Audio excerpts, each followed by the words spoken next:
প্রধান উপদেষ্টা তিনি আমাদের আমন্ত্রণ জানিয়েছিলেন মত বিনিময় করার জন্য। আমরা বিভিন্ন বিষয়ে আলোচনা করেছি। মূলত যে গণতন্ত্র হত্যাকারী গণবিরোধী যে ফ্যাসিস্ট সরকার, যারা দীর্ঘ 15-16 বছর ধরে এই দেশের মানুষের উপর অত্যাচার নির্যাতন চালিয়ে মানুষকে তার অধিকার থেকে বঞ্চিত করে, ভোটের অধিকার থেকে বঞ্চিত করে, গণতান্ত্রিক অধিকার থেকে বঞ্চিত করে যে অত্যাচার নির্যাতনের একটা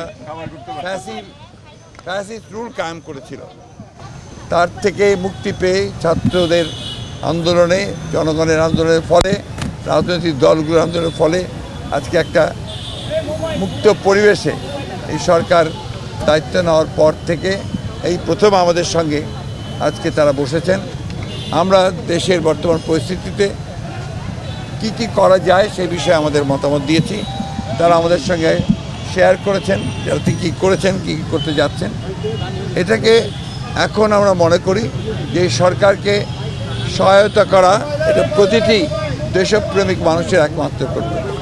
আজকে দুর্ভাগ্যজনকভাবে সেই মহলটি যারা বাংলাদেশের অধিকারকে হরণ করে নিয়েছিল, তারা আবার বাইরে থেকে, বিদেশ থেকে, এখান থেকে পালিয়ে গিয়ে ভারতে অবস্থান নিয়ে সেখান থেকে বাংলাদেশের যে বিজয় অর্জন হয়েছে জনগণের, সেই বিজয়কে নস্যাৎ করার জন্য আবার চক্রান্ত শুরু করেছে।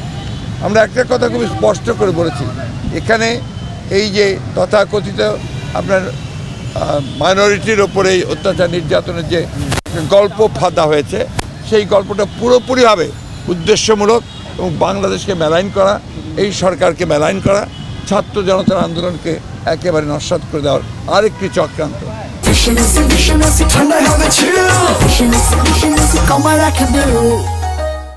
খুবই দুর্ভাগ্যজনক যে এত হত্যা, এত নির্যাতন, এত নিপীড়ন এবং এতগুলো ছাত্রীকে হত্যা করা, শিশুকে হত্যা করার পরেও সেই দলটি আবারও তারা বিভিন্ন রকমভাবে কথা বলছে যা বাংলাদেশের মানুষের স্বার্থের বিরুদ্ধে।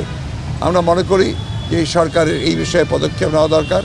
আমরা মনে করি যে সরকারের অবশ্যই সকল রাজনৈতিক দলের সঙ্গে কথা বলবেন, কিন্তু কোনো হত্যাকারীর সঙ্গে নয়।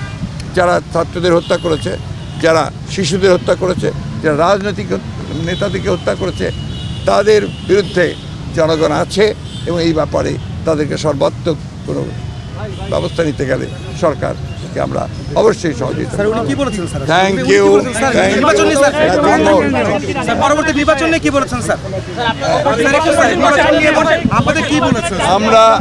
আমি একটা কথা বলি, নির্বাচন নিয়ে আমরা কোনো কথা বলিনি, কারণ আমরা বলেছি যে, আগেও বলেছি, আপনাদেরকে জানেন যে তা একটা নির্দিষ্ট সময় লাগবেই এই আপনার নির্বাচনের জন্য উপযুক্ত পরিবেশ তৈরি করতে।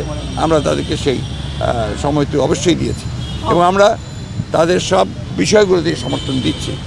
আমরা একটা কথা খুব পরিষ্কার করে বলেছি যে বর্তমানে দেশে যে অস্থিরতা সৃষ্টি করা হচ্ছে, চেষ্টা করা হচ্ছে, যে বিশৃঙ্খলা সৃষ্টি করা হচ্ছে এবং সাম্প্রদায়িকতার যে ধোঁয়া তোলা হচ্ছে, এগুলোতে জনগণ যেন বিভ্রান্ত না হয় এবং জনগণ যেন ঠিক পূর্বের মতোই সেই সাম্প্রদায়িক সম্প্রীতিকে অক্ষুণ্ণ রেখে, জনগণ নিরাপত্তাকে অক্ষুণ্ণ রেখে তারা যেন এই সরকারকে সহায়তা করে।